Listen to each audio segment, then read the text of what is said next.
Hi, I'm Nicola Mawson with this week's edition of Money Minute, bringing you the key financial news of the week.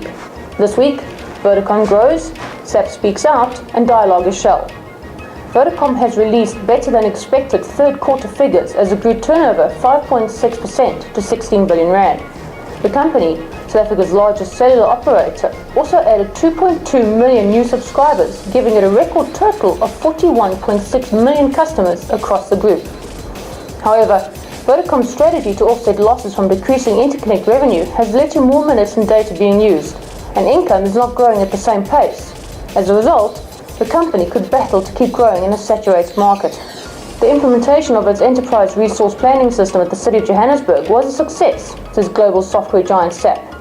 And the billing crisis plaguing the city has nothing to do with its software.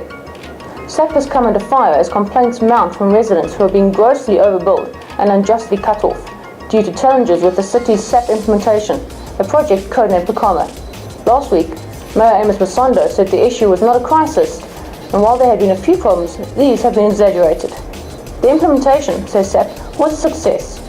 The software giant is currently not on site and is not working on the post-implementation phase of the project, which is a City of Johannesburg project. Business process outsourcing industry stalwart Dialogue Group is all but an empty shell after shareholders voted in favour of selling the Continuity SA stake.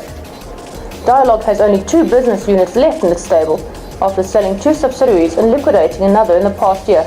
However, both of the remaining businesses are likely to be wound up as major contracts at each have been cancelled. A year ago, the company had 5 business units, including 3 call centre businesses, Dialogue SA, Sabizwe and Interaction.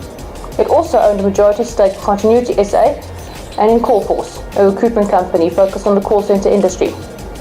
Dialogue should provide some clarity on what it will do going forward when it publishes its year-end results in March. That's this week's edition of Money Minute.